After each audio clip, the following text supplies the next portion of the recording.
En las brumas de la vieja Londres, donde cada esquina guarda un secreto y cada objeto parece hablar en silencio, una sombra antigua vuelve a reclamar su lugar.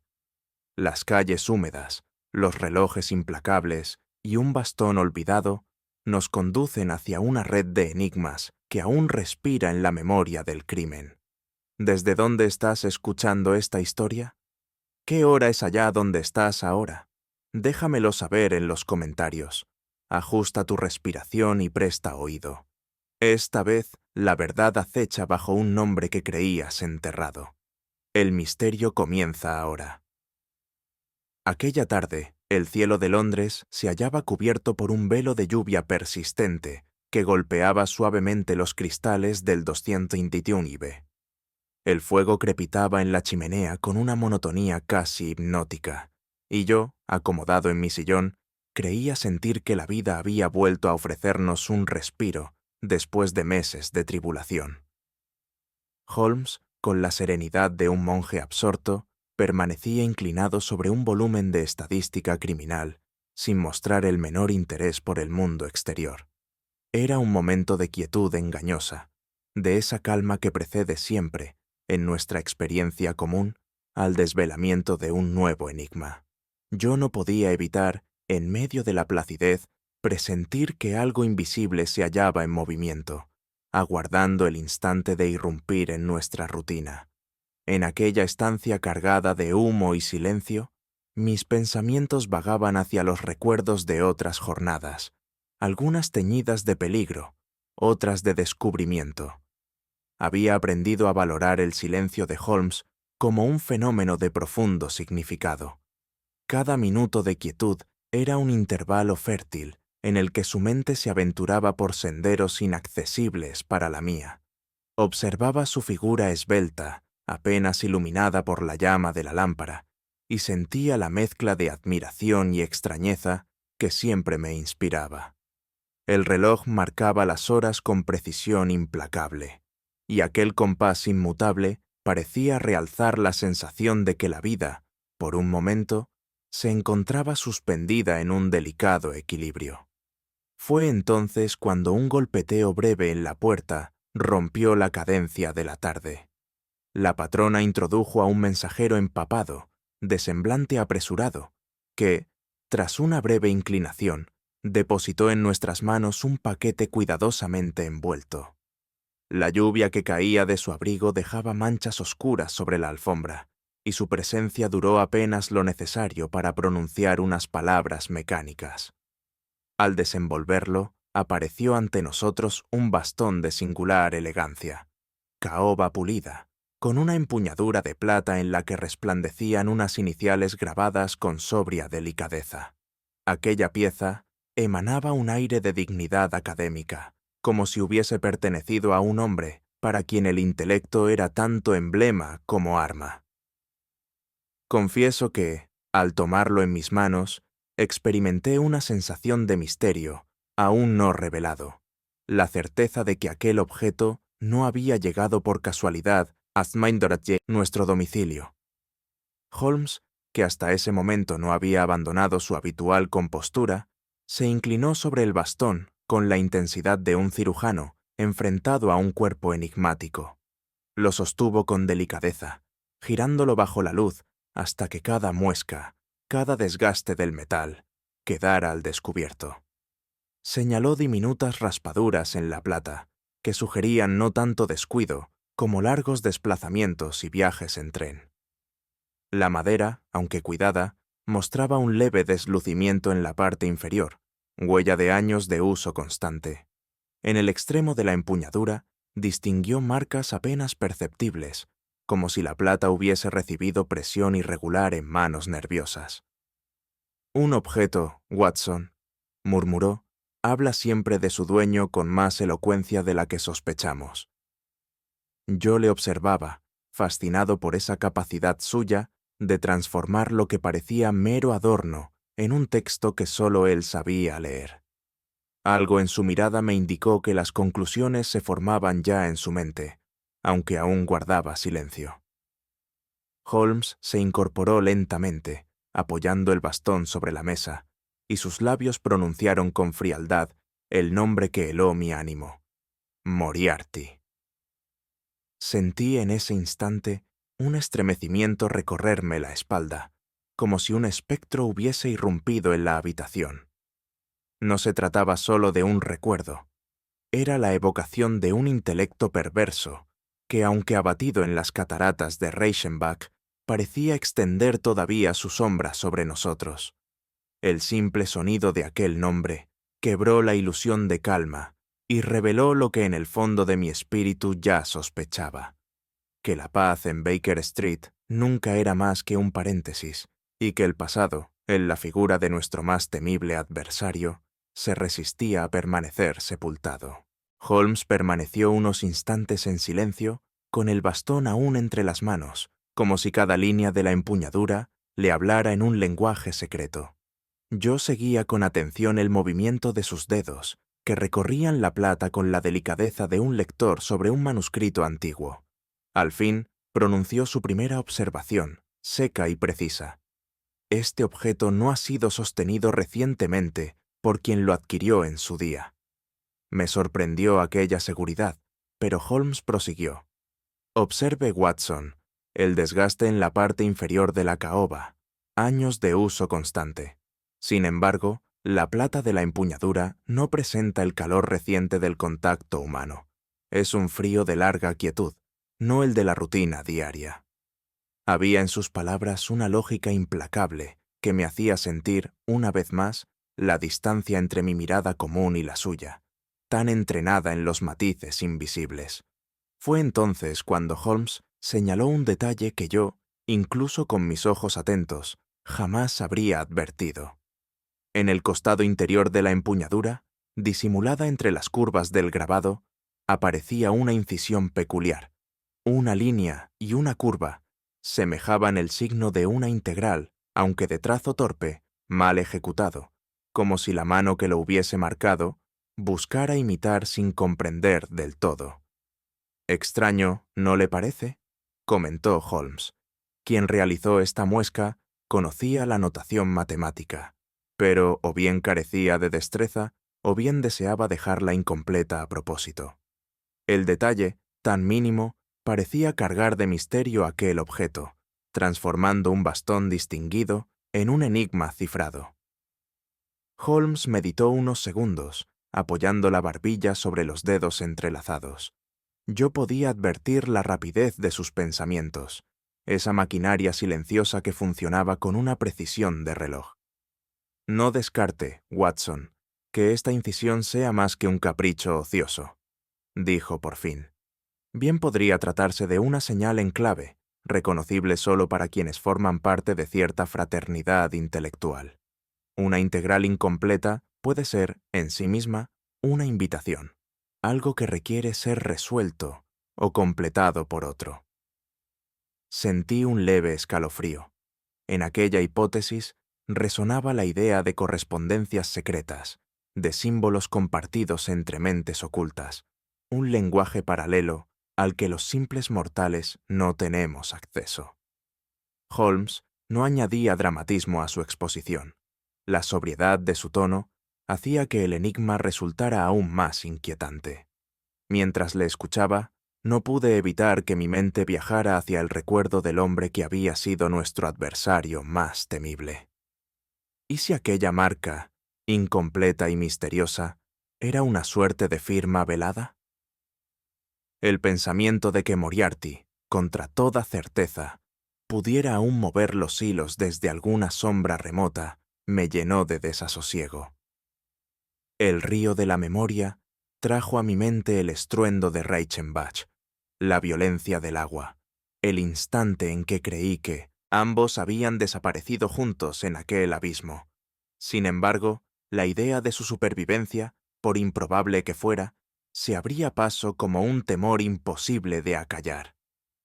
Holmes, que parecía leer en mis pensamientos como en un libro abierto, interrumpió mi inquietud con una frase cortante. «Descarte esa posibilidad, Watson. El profesor está muerto, pero su idea, sus redes, sus discípulos, esos no mueren con el hombre». Su mirada era fría, casi desprovista de emoción, como si la lógica misma exigiera negar el fantasma para poder estudiar el rastro real.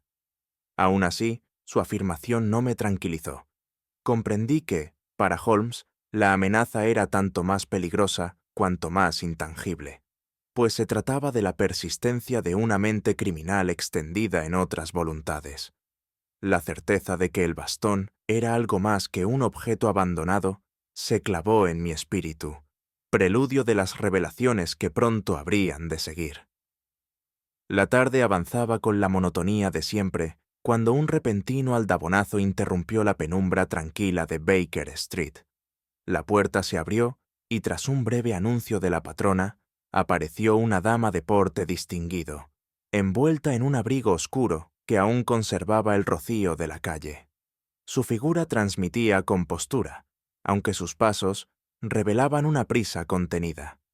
Se presentó como la señorita Lydia Arkwright, profesora de matemáticas en Cambridge, y en sus ademanes se advertía esa mezcla de firmeza académica y turbación íntima que delata una preocupación mayor a la que las palabras suelen confesar.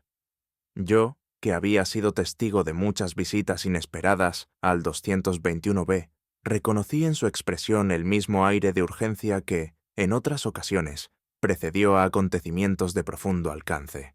Tras acomodarse con cierta rigidez en el sillón, extrajo de su bolso un sobre cuidadosamente doblado. Lo depositó sobre la mesa como si el mero contacto con aquel objeto la incomodara. El papel, sin marcas postales, llevaba en su interior una hoja con un único dibujo, la silueta precisa del mismo bastón que horas antes había sido dejado en nuestro poder. La coincidencia era tan perfecta que me produjo un sobresalto. Era como si un invisible observador siguiera nuestros movimientos y se complaciera en hacérnoslo saber. La señorita Arkwright habló con voz baja, explicando que había hallado el sobre en su despacho universitario una mañana, sin que nadie hubiese visto quién lo dejó. La amenaza velada de aquel dibujo pesaba más que 1000 palabras, pues era un símbolo de acecho y advertencia. Fue entonces cuando su serenidad inicial comenzó a quebrarse. Con un hilo de voz confesó que temía la existencia de un círculo secreto empeñado en reavivar el legado de Moriarty. No se trataba, según explicó, de los métodos vulgares del crimen callejero, sino de fórmulas más sutiles y devastadoras: especulación financiera, manipulación de mercados, ruina calculada de instituciones. Mientras hablaba, percibí en sus manos un temblor apenas contenido, y su rostro, aunque enérgico, revelaba el peso de un temor íntimo. Decía conocer, por alusiones dispersas, que ciertos académicos y banqueros invocaban el nombre del difunto profesor como inspiración, como si su espíritu maligno aún guiara sus empresas.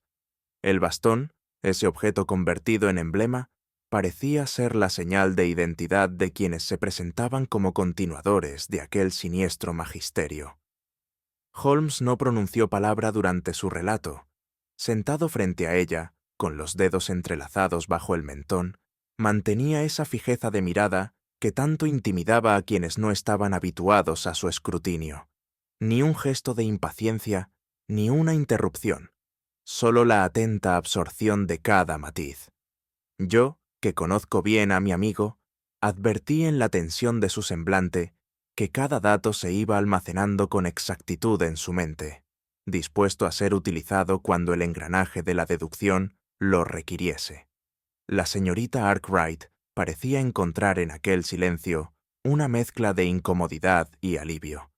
Incomodidad por sentirse tan examinada, alivio porque sabía que hablaba ante un espíritu capaz de comprender lo que a otros parecería una mera extravagancia. Cuando la dama concluyó, un breve silencio llenó la habitación. Fue entonces cuando advertí en Holmes algo que no había visto en meses: un destello vivo, casi luminoso, en sus ojos grises. Era el signo inconfundible de que su intelecto había hallado, por fin, un estímulo a la altura de su apetito mental.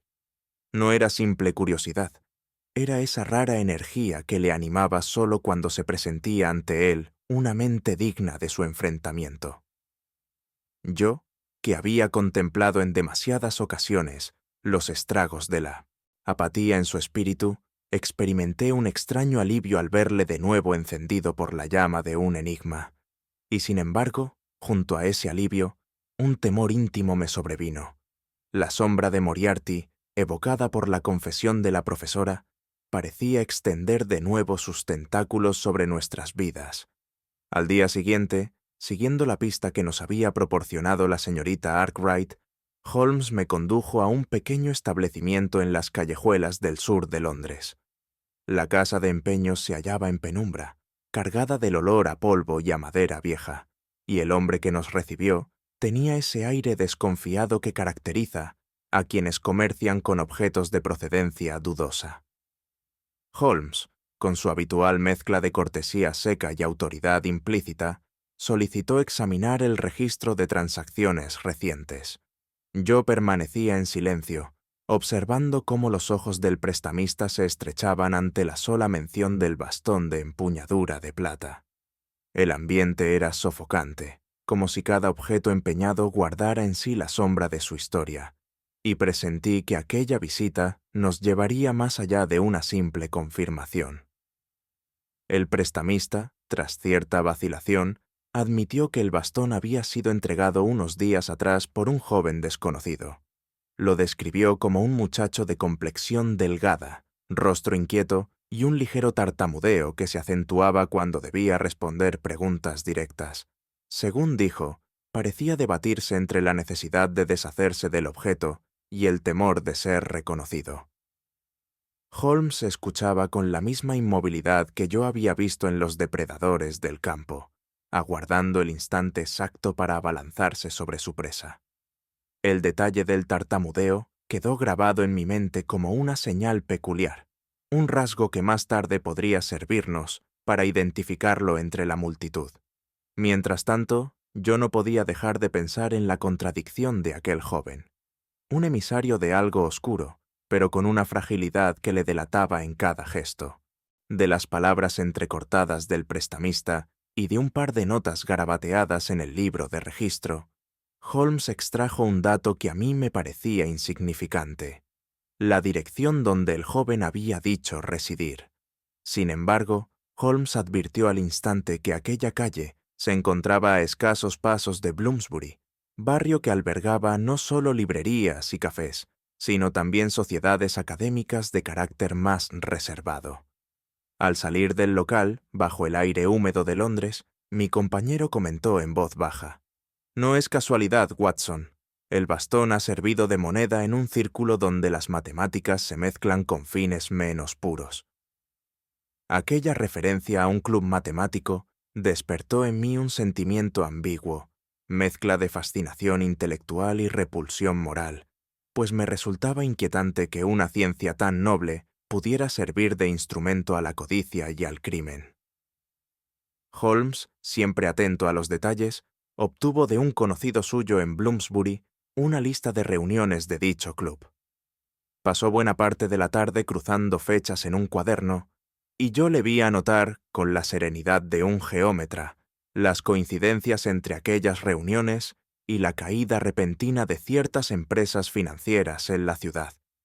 El hallazgo era perturbador. Los encuentros no eran simples tertulias académicas, sino preludios calculados de ruinas económicas.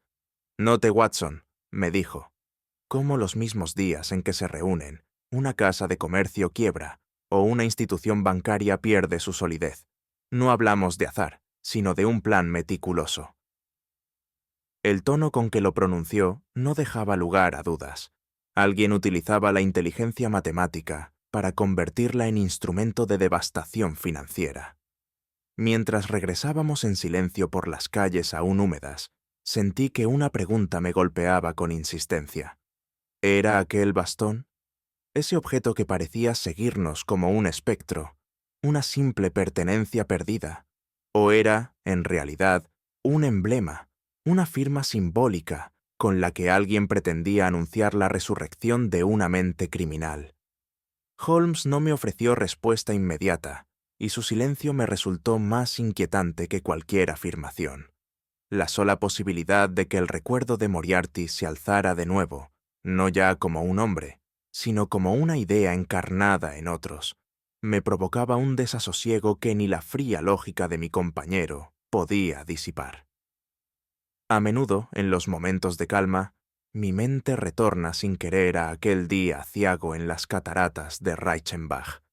No hay corriente de aire que silbe en las rendijas, ni murmullo de agua en las calles de Londres, que no evoque en mí el rugido atronador de aquella caída infinita.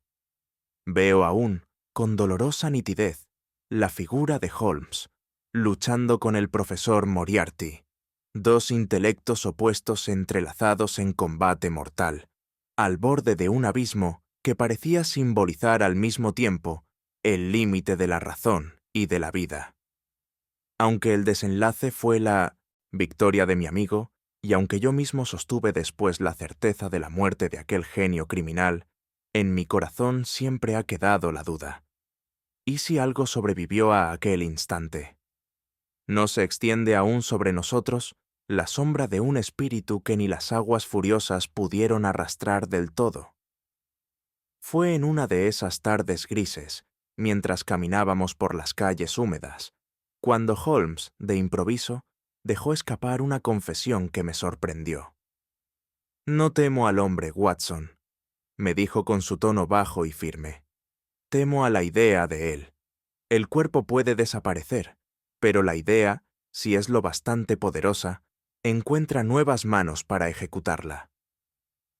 Aquella declaración, que revelaba más vulnerabilidad de la que solía permitirse, me produjo un estremecimiento.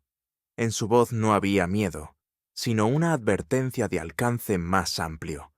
El crimen, cuando se organiza bajo la lógica de un intelecto, no muere con su autor. Días después, nos sentamos en un café modesto de Holborn, un lugar discreto en el que Holmes había acordado encontrarse con un estudiante vinculado al club de Bloomsbury. El joven, nervioso, jugaba con la cucharilla de su taza, mientras Holmes, con palabras pausadas, lo conducía hábilmente hacia confesiones que, de otro modo, jamás habría pronunciado. Con voz vacilante, dejó entrever la existencia de reuniones en las que se mencionaba con reverencia al maestro. No pronunció el nombre, pero ambos comprendimos de quién se trataba. «Él nos guía todavía», susurró como quien transmite una verdad peligrosa. Observé cómo Holmes le miraba con intensidad, sin permitirle escapar a las contradicciones. Yo, por mi parte, percibí que aquel muchacho no mentía. Hablaba con la devoción de quien cree ciegamente en una figura que se proyecta más allá de la tumba. Al salir del café, advertí en Holmes una expresión que pocas veces había visto en él. No la concentración habitual de su mente analítica, sino una crispación interior, un rastro de ansiedad.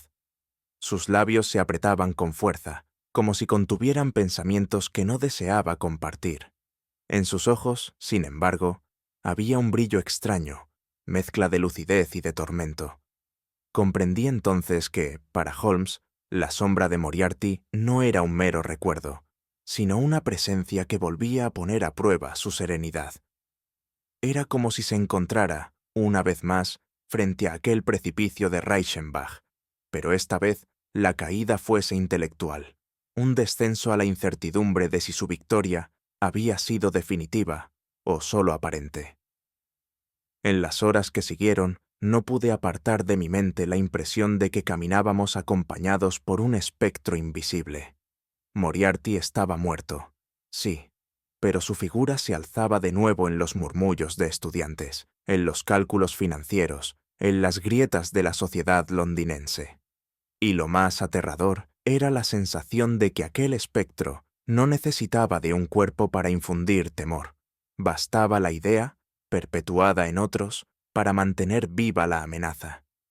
Holmes, con su silencio obstinado, confirmaba sin palabras lo que yo intuía, que el pasado, aunque sepultado bajo la apariencia de certezas, nunca se extingue del todo, y que la batalla que habíamos creído concluida seguía latiendo en lo profundo de las sombras.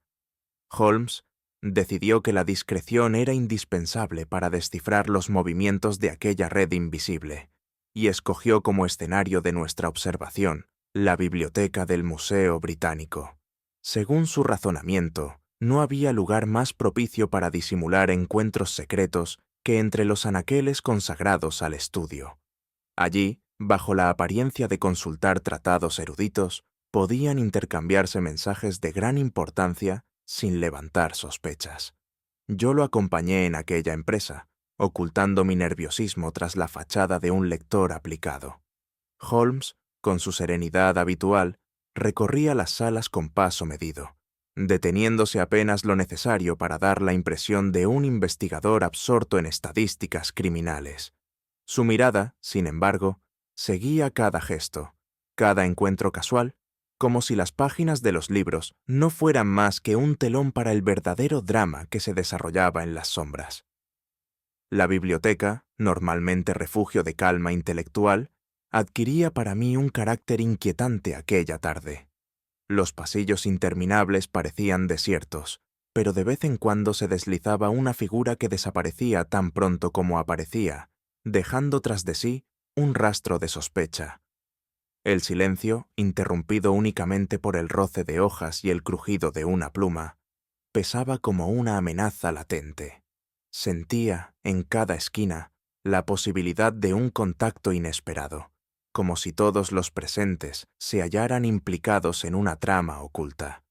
Nunca había experimentado con tanta intensidad la contradicción entre un lugar consagrado al conocimiento y la sensación de que, en sus mismas paredes, se incubaba una conspiración peligrosa. Fue en ese ambiente de expectativa donde comprendimos el papel del bastón. Holmes observó cómo un hombre, al depositarlo de manera visible junto a un pupitre, recibía de inmediato la atención de otro lector, que se aproximaba con estudiada naturalidad. No mediaban palabras, sino un leve asentimiento de reconocimiento. El objeto se había transformado en un símbolo. No era ya un simple instrumento de apoyo, sino una contraseña silenciosa que acreditaba a su portador como emisario de un poder más grande. Holmes me susurró apenas: «El bastón es la llave, Watson. Quien lo exhibe se presenta como mensajero del sucesor de Moriarty». Aquella conclusión me provocó un estremecimiento. El bastón se había convertido en estandarte de una herencia criminal que buscaba perpetuarse. Entre las figuras que se movían con aparente inocencia, uno llamó especialmente la atención de Holmes. Se trataba de un hombre de mediana edad, de rasgos extranjeros y actitud ensimismada. El Dr. Felix Byron, académico conocido en ciertos círculos por sus teorías audaces y su carácter ambiguo. Había en él una mezcla de elegancia y desasosiego, como si cada gesto escondiera más de lo que revelaba. Vi cómo Holmes fijaba en él su mirada analítica, sin apartarla aunque aparentara hojear un volumen. En el modo en que otros lo saludaban con deferencia, en los murmullos que cesaban a su paso, se insinuaba una influencia que superaba lo meramente académico. Desde aquel instante, supe que para Holmes el Dr. Byron se había convertido en el eje de nuestras pesquisas. No dijo mucho, pero el brillo de su mirada revelaba la certeza de haber encontrado una pieza clave en aquel tablero de sombras. El bastón había cumplido su cometido: señalarnos a un hombre que no podía ser ignorado, y cuya figura se erguía como punto de convergencia en el oscuro entramado que apenas empezábamos a vislumbrar. Recuerdo con nitidez la tarde en que Holmes me llevó a una tertulia académica en Bloomsbury, bajo el pretexto de escuchar conferencias sobre estadística aplicada a la economía. El verdadero objetivo, sin embargo, era otro: medir a Byron en su propio terreno.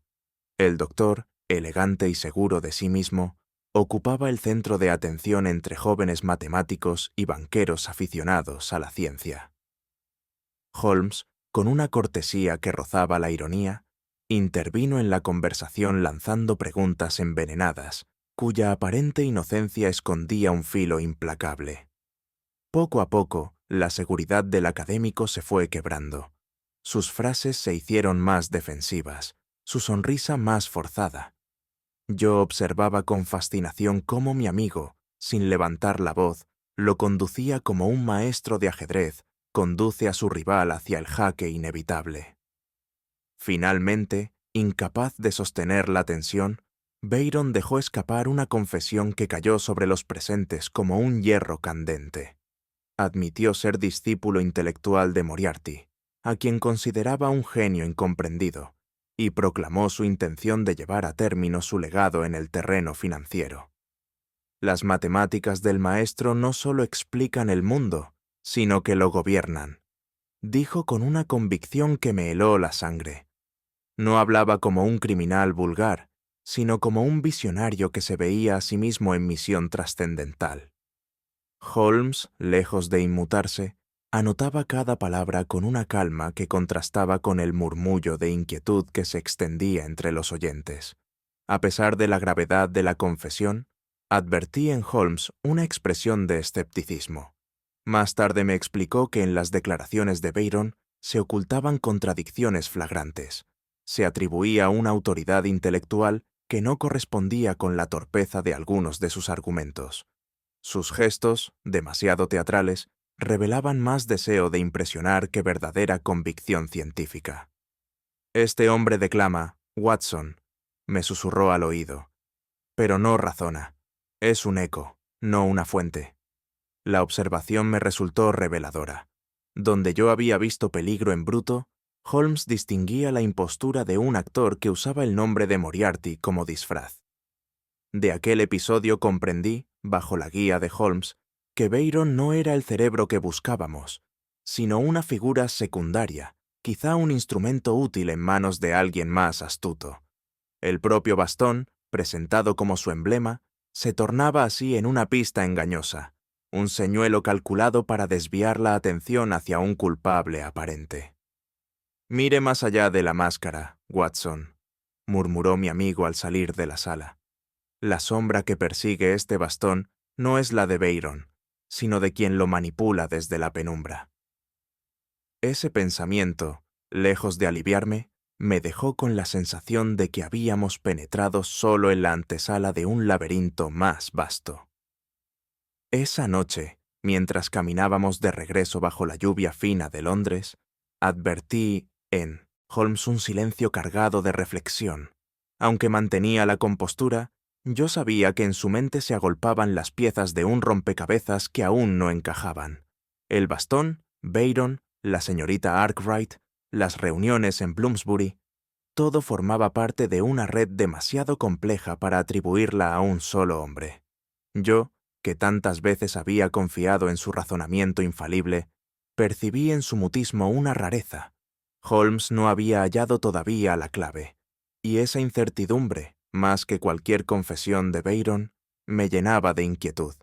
Aquellos días se deslizaron en un clima de expectación silenciosa.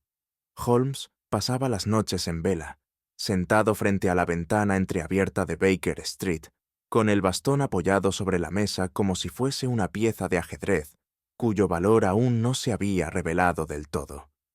Yo, incapaz de permanecer indiferente, lo acompañaba en esas vigilias, escuchando apenas el rumor distante de los carruajes que rompían la quietud de la madrugada.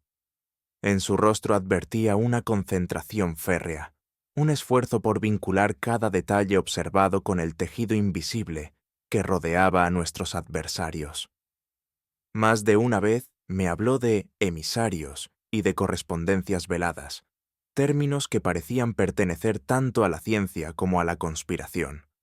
Aquellas noches, impregnadas de incertidumbre, me convencieron de que no nos hallábamos frente a un caso corriente, sino ante una red cuya profundidad ni siquiera Holmes había medido todavía. Fue en medio de esas reflexiones cuando Holmes, con esa habilidad suya para desenmascarar lo que otros ocultan, me reveló que la señorita Lydia Arkwright no había sido del todo sincera. Con meticulosa calma, me mostró pruebas de que, en su juventud, había asistido a seminarios dictados por el propio Moriarty y mantenía correspondencia esporádica con colegas que habían compartido aquella influencia.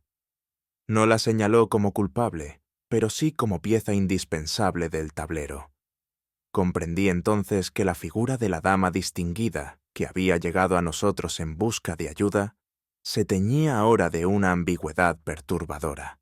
La imagen de profesora intachable se quebraba para dejar entrever a alguien que, aunque distante en el tiempo, había respirado de cerca el aire venenoso de aquel genio del crimen.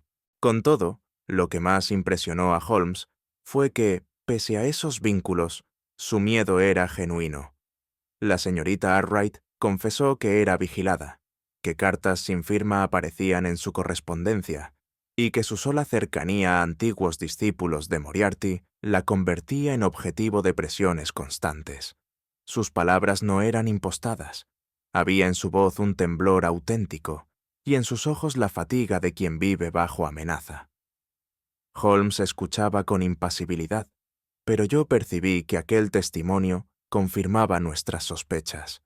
Los conspiradores no solo pretendían revivir teorías abstractas, sino que buscaban manipular y someter a quienes, como ella, podían servir de enlace entre el pasado y el presente. La fragilidad de aquella mujer me produjo una compasión profunda, pues comprendí que, más allá de los cálculos financieros o los símbolos matemáticos, estábamos lidiando con vidas que podían ser destruidas por la sombra de un nombre ya extinguido. Una mañana, al abrir la puerta de Baker Street, hallamos de nuevo el bastón, erguido y apoyado contra el umbral, como si alguien lo hubiese depositado en la noche con gesto deliberado. No había nota, ni rastro alguno del mensajero, solo el objeto silencioso que nos observaba desde su mutismo metálico. El hallazgo me llenó de inquietud. Era un desafío abierto, una invitación a adentrarnos más en la red de la que pretendíamos escapar.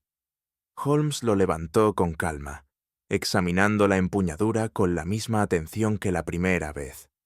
«Han querido recordarnos», dijo, «que conocen cada uno de nuestros movimientos, y que el juego continúa».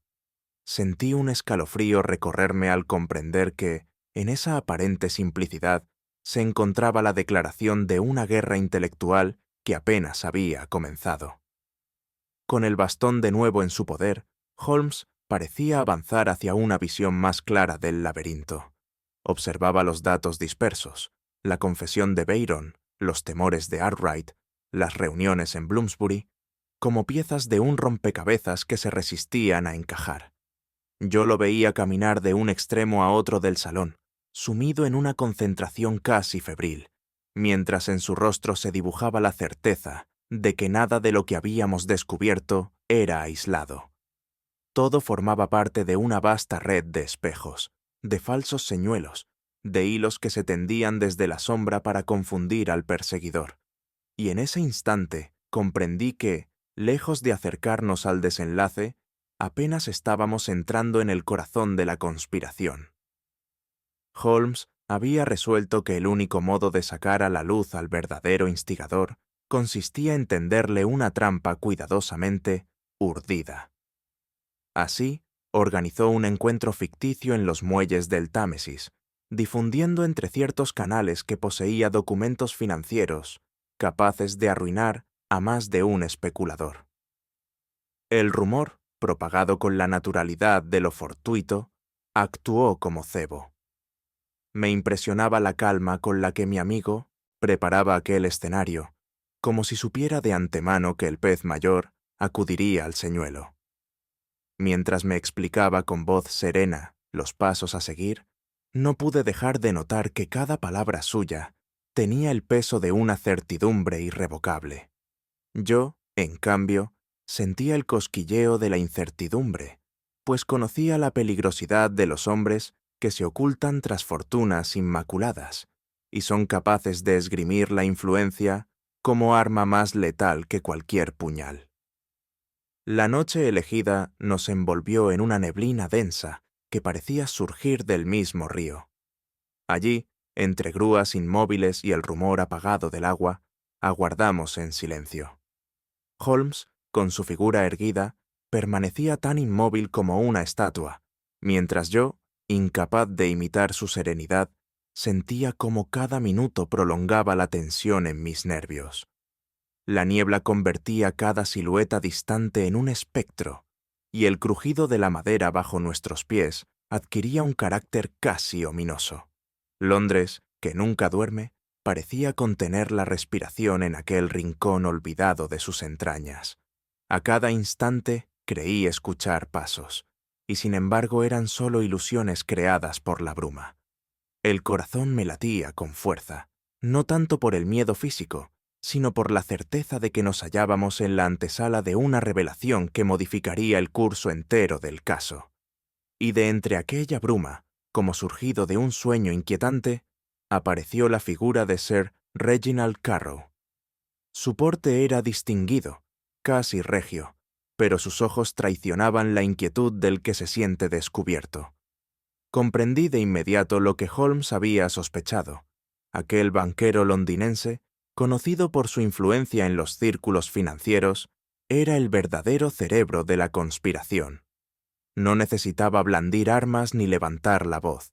Bastaba la mención del nombre de Moriarty para intimidar a quienes le rodeaban y asegurar obediencia. Había hecho del mito un instrumento de poder, convirtiéndose en heredero de una sombra a la que nunca había servido directamente. Yo experimenté una mezcla de repugnancia y fascinación. Repugnancia por su cinismo, fascinación por la frialdad con la que usaba el miedo ajeno como sostén de su dominio. Fue entonces cuando se reveló la verdad del bastón. Carrow lo había adquirido no por azar, sino como reliquia, consciente del valor simbólico que poseía para los iniciados en la leyenda de Moriarty. Lo utilizaba como emblema, un signo de autoridad con el que imponía silencio entre sus asociados. Al verlo en sus manos comprendí que no era un simple objeto, sino un talismán oscuro que convertía la memoria del profesor en un arma psicológica. Cada vez que lo mostraba, recordaba a sus cómplices que la sombra del genio criminal seguía presente, y que él, Carrow, era su portavoz en la nueva era de intrigas financieras. Aquella revelación me heló. El bastón no era ya un indicio, sino la clave de un mecanismo de obediencia y temor. Con su habitual claridad, Holmes desentrañó allí mismo el tejido del engaño. Explicó cómo los movimientos del bastón desde la casa de empeños hasta Bloomsbury habían sido cuidadosamente diseñados para dar la ilusión de una red dispersa, cuando en realidad todo conducía al banquero. Cada reunión en el club matemático, cada carta anónima enviada a la señorita Arkwright había sido una pieza de teatro orquestada para consolidar la idea de un sucesor de Moriarty. El mito, Watson, dijo con voz grave, es más eficaz que el hombre, y Sir Reginald lo comprendió demasiado bien. Yo escuchaba con creciente asombro cómo la cadena de deducciones se cerraba con la precisión de un mecanismo de relojería. Pero junto a la admiración por la mente de mi amigo, se alzaba en mí un temor más profundo. Si la idea de Moriarty podía ser usada así, ¿quién aseguraba que no volvería a renacer en nuevas formas, siempre listas para desafiar a la razón? De regreso en nuestro refugio de Baker Street, hallé en mí una extraña mezcla de alivio y desasosiego. Habíamos desentrañado la maraña de engaños y dejado al descubierto al instigador, pero el aire en la habitación conservaba todavía la densidad de un combate apenas concluido. Mientras observaba el fuego extinguirse lentamente en la chimenea, pensé en cómo la figura de Moriarty, extinguida en cuerpo, seguía viva como idea, como principio corrosivo capaz de extenderse de mente en mente. Había en ello una enseñanza inquietante. La inteligencia, cuando se pone al servicio de la ambición y el poder, genera una sombra que trasciende a su creador. En mi interior comprendía que, aunque la justicia había prevalecido una vez más, no podía proclamarse victoria definitiva, pues siempre quedaría la posibilidad de que otro recogiera el eco del profesor y lo transformara en nueva amenaza. Holmes, que permanecía en silencio, tomó el bastón con un gesto sereno. Lo sostuvo un instante, como si ponderara todo el recorrido que aquel objeto había trazado hasta llegar a nosotros, y luego lo guardó en una caja de madera que cerró con firmeza. El arma es inútil sin la mente que lo empuñe, dijo con su tono característico, seco y preciso. Había en esa sentencia una verdad irrefutable. Los objetos son símbolos, pero su fuerza reside en las voluntades que los cargan de significado. Al dejarlo fuera de la vista, Holmes no negaba el peligro que había representado, sino que lo relegaba al lugar que le correspondía. Un vestigio, sin vida propia, incapaz de obrar, sin el aliento de un pensamiento criminal que lo use como estandarte. Me descubrí entonces invadido por un sentimiento melancólico. El mal, pensé, puede ser derrotado en sus manifestaciones visibles, pero nunca borrado del todo de la condición humana. Siempre encontrará resquicios donde esconderse. Siempre aguardará nuevas formas para reaparecer. Esa comprensión, lejos de desalentarme, me hizo valorar aún más la vigilancia constante de la razón y la firmeza moral que representan hombres como Holmes. Habíamos vencido a un enemigo, pero la batalla contra su herencia sería interminable. Cuando finalmente apagué la lámpara, vi que Holmes había dejado el bastón apoyado en un rincón oscuro del salón. Allí, entre la penumbra y el silencio, parecía acechar como un recordatorio de lo vivido. No era ya una prueba, ni un símbolo de amenaza, sino la representación de una lucha que jamás concluiría. La pugna eterna entre la claridad de la razón y las sombras del crimen.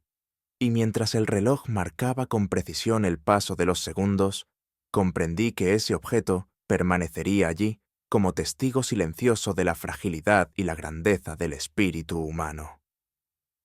Al cerrar estas páginas de memoria, siento que las sombras no se disipan del todo.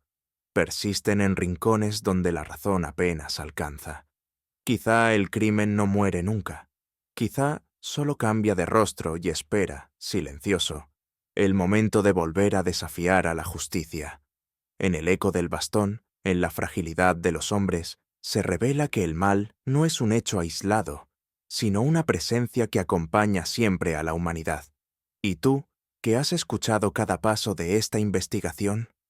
¿Crees que la sombra de Moriarty terminó realmente? ¿O acaso sigue viva en nuevas mentes que esperan su turno? Déjamelo saber en los comentarios. Si esta historia logró envolverte en su atmósfera de intriga y reflexión, te invito a dejar tu like, compartirla con quienes disfrutan de los misterios, comentar tu visión de lo ocurrido y suscribirte para no perder la próxima investigación que aguarda en las penumbras.